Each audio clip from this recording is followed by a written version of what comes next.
Hey,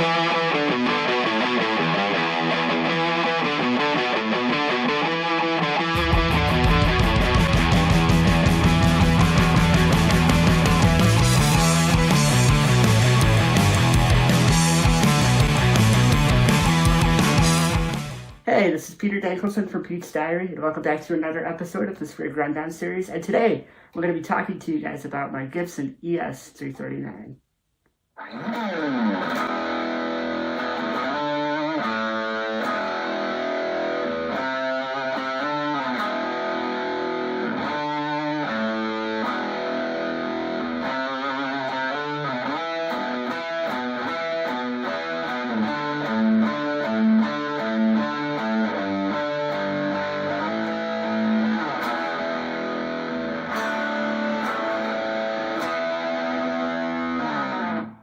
So basically, the story with the ES-339 is actually a Christmas gift that my family bought for me quite a few years ago.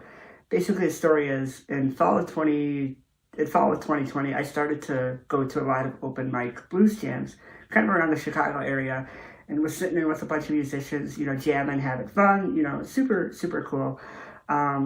And one of those musicians, his name is Linsey Alexander. And if you don't know Linsey, Linsey's a legend. He's so cool. Really great. He's such a great entertainer, great guitar player, great singer, fantastic blues man. He's awesome. And, I sat in with him and his band quite a bit throughout 2020 and 2021. And, just kind of, I forget exactly how it came about, but just kind of jokingly, it's like, oh yeah, because I always, I'd always say to him, like, oh, your ES-339, it's awesome, it looks great. Because I remember, the first time when I saw him play, it was my first experience seeing an ES-339. And basically, I've always loved the sound of those hollow bodies. They have such a sweet, especially, bluesy sound. The 335s are great, but they look so big on me. I played some, and if you look at, there's a video of me playing one at Norman's Guitars. Awesome guitars, they sound amazing. But, on a tiny guy like me, my arm is all the way up here. I have to chicken wing it to play one. So they're awesome, but they just look kind of big. So that was kind of my dilemma with ESs. Loved them, but they just look large. And then when I saw Linsey playing an ES-339, it was like, oh, I didn't know about this. That's so cool. Seeing that, the ES-339 was basically just a shrunken down 335. So that was really cool. And that was kind of the first time I saw that. And I was, blown away. I thought it was so cool.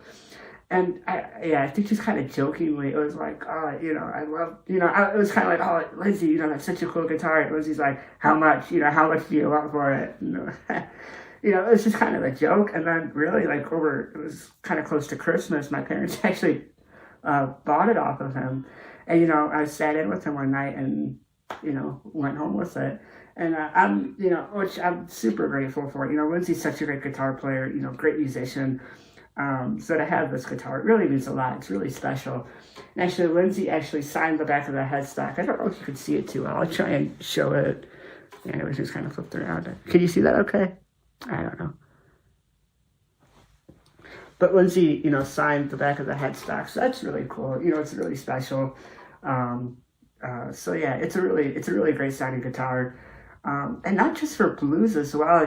People always think of, understandably, with the hollow body, you think of blues a lot, but it's a great sounding rock and roll guitar. To me, it kind of falls almost more into the sound of my Les Paul in a way, but with more air underneath it, if that makes any sense. So it's a great sounding rock and roll guitar. I mean, look at, guys like, Ted Nugent, Alex Lifeson, So, it's great for, blues and rock. It's fantastic. I really, really love this guitar, and I'm really inspired by it every time I pick it up. So, in terms of players that I look up to that use, hollow body type guitars, I already mentioned, Alex Lifeson, and Ted Nugent. And, of course, lots of the blues guys as well, B.B. King and Freddie King in particular, Clapton, I know, used an ES for a little while.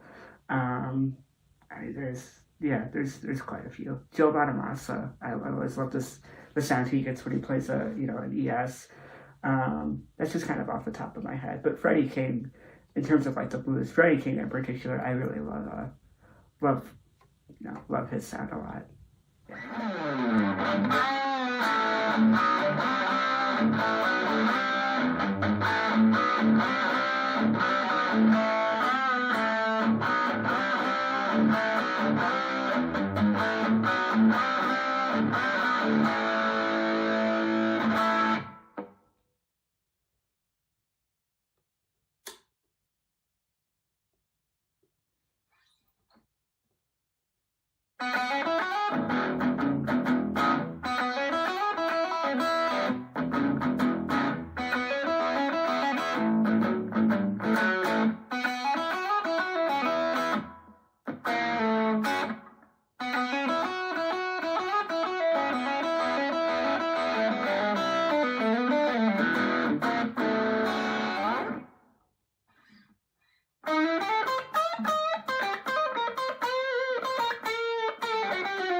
So overall thoughts with this guitar, this is one of my favorites to play. I really get a kick out of it every time.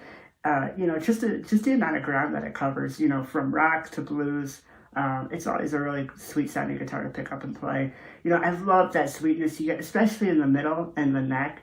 It's just got that really sweet sound to it. And I love how big it sounds, in a rock context on the bridge pickup.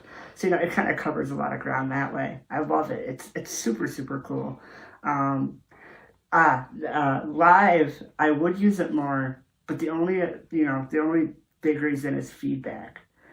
Feedback, I know this, like when I sit in and play with Linsey, you have a cranked amp going and stuff, and you'd have to watch, where you're standing and how to kind of tame that beast. But at the same time, I think that's kind of half the fun with these guitars, right? It literally is a beast you got to control. It's kind of crazy. So that's kind of why I don't use it live as much. But I guess you could like take some socks or something and stuff it on the inside to try and muffle that. But I don't know. Maybe I will do that. Who knows? But yeah, if it wasn't for the feedback, you definitely see this like live. I'd use it live a lot more because it is a really great sounding guitar. It's just it like I said, it packs that punch. So I don't know. Maybe I'll just have to try it more often and figure out ways to control the feedback. Because I don't know, I don't know, it can be kind of fun to try, to try and tame it. Even in rehearsal, you have an amp cranked up, like, rehearsing at, at Ryan's garage. If I have this cranked up all the way, I need to watch where I'm standing and, try and figure out how to tame the feedback.